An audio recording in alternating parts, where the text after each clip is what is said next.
So, gentlemen, hello. Chris, just bunch up a little bit to Jon, like you like him.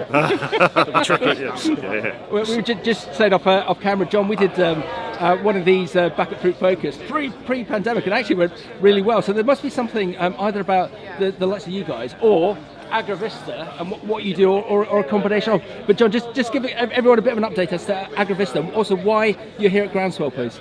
Yeah, sure. It's a question we get asked, and it's why we come. Actually, people sort of say, "Yeah, you're a chemical distributor. Why are you here?" And it's actually, well, that's just part of our business, and it's not the key part of our business.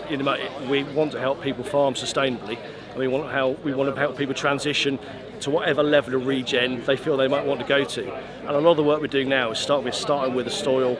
We're trying to move away from what I call school year agronomy. We start in September, run through the school year, have a bit of a break at harvest, and then start again in September and say, look, you've got to have a plan for longer than that.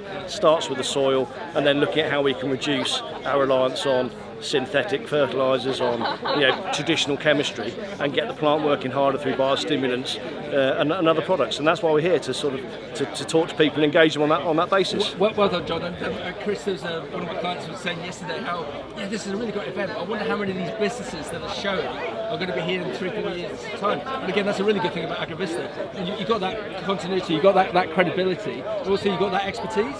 Absolutely, and it's innovation that's changing everything in the world of agronomy at the moment. 70 years of industrial farming, doing the same thing over and over again, and it's broken. And we need to change, we need to innovate, and that's exactly what we're trying to do with all the new products coming through, the new innovation range, and farming from a completely different way that we have done for a long time is the only way we're going to be sustainable for the future. And that's a really good point, Chris. Do you feel that you're leading that innovation, or people coming off these walkways, coming to you, are they assisting? How's it work? Is this a big collaboration, or have you got the intellectual firepower that you can do it yourself? How's that work? Yeah, I mean, if we look at our stand, 10 years ago, this would be full of synthetic products. Yeah. Now everything is working with nature. So nature is background to it all, and we're trying to support it, work with it, and be sustainable for the long term. And there's just, there's hundreds of products coming through all the time. We want to make sure we've got separate the wheat from the chaff, really, and make sure the products we use are going to give our farmers the biggest return on investment, and most importantly, make our soils go where we want them to go. Fantastic. So come on, let's throw this out. What's this going to look like 5 years, 10 years down the line, this whole regen piece, with your expertise? What's it going to look like? Hopefully very profitable, long-term sustainability, and that's what we're after, because at the moment, if we keep going the way we are, our soils are not going to be able to produce. We need to get them at a level where they're going to look after themselves, but a whole holistic approach, and very much a hybrid approach. And I think it's making sure every farm is different, every field is different, flexibility and diversity of what we need, and it's measuring where we are today, where we want to go together, and putting that plan in place and that journey with our growers and holding their hand to make sure they get there. Yeah, Jon, he's fantastic, isn't he? I'd love to bottle you, Chris, but I suppose in effect that's what you've done. Jon, why should people come and deploy you, Agrovista, your services, and find out more about Chris? Why? Well, look, we've got a team of fantastic agronomists, from top Scotland down to Cornwall.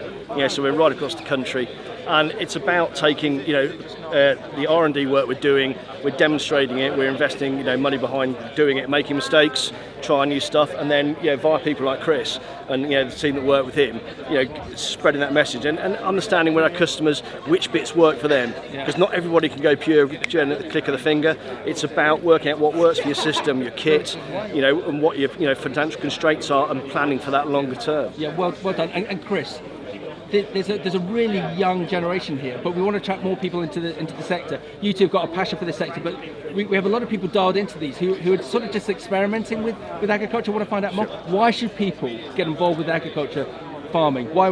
Absolutely. Well, it's the most exciting time ever, because we're on the change. For 70 years of doing the same thing, and we're still doing what our grandfathers did 70 years ago, and that's now failing because we've done the same thing over and over again. Mother Nature's got used to it. Our soils are not performing like they used to. Always, for the last 30 years of doing this job, we've had a silver bullet in a can, in some form of chemistry that bails us out when there's a problem. Those days have gone. They're not coming through anymore. So the only way we can do it is to work with what we've got, and the soil is the heart of that. So a really exciting time for a young guy coming in the industry, I think. Excellent. Well done. Chris, thank you. You're fantastic. Jon, you're fantastic. Thank you very much. Did you get to that?